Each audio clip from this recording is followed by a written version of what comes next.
I started taking some of this apart. Um, some these things are seized on this side.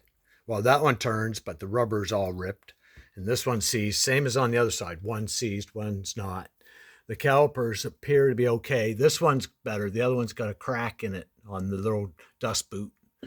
But anyway, I'll be replacing whatever I can. But anyway, I have this thing. I put the battery in it, and I turned the key on and put the gear shifter in neutral. Then took the battery out. So anyway, thinking that this was going to turn easy, so I could tell if the bearing's any good, and it doesn't. It turns hard, like not as I could turn it if it was a little stiffer, but seriously hard. There's no way, totally impossible to tell if that bearing's any good.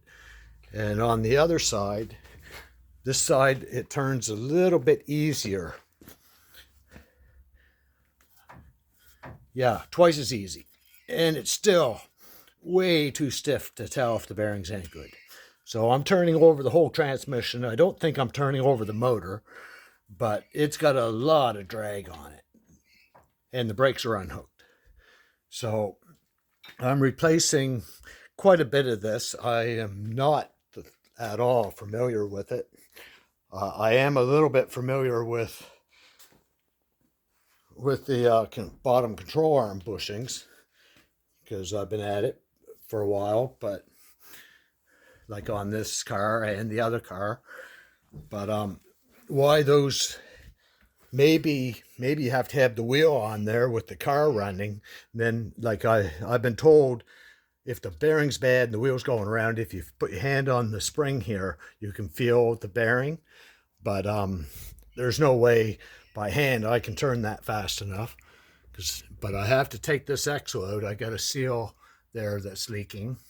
The other side's seeping a little bit. Also, the bottom of the transmission is pretty wet. I don't know if that's coming from that seal.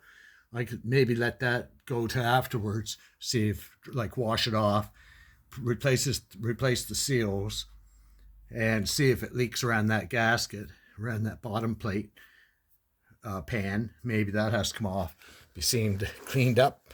But anyway, any input on, like, I have to take this nut off to take the axle out.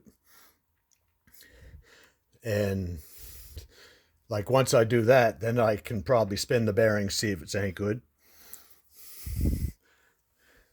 But yeah, it's not an area that I'm overly familiar with.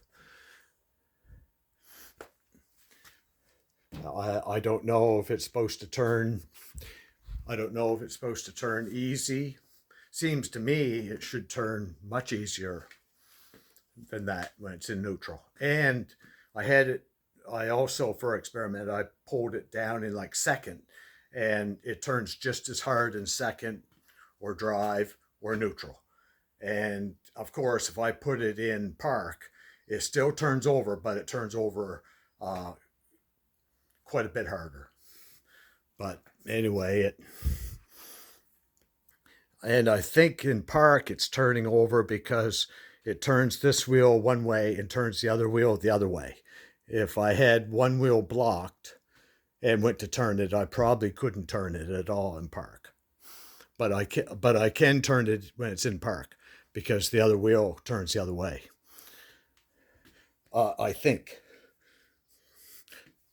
Um, Again, not overly familiar with most of this. I'm going to be doing this for a little while. Anyway, thanks for listening, and see you later.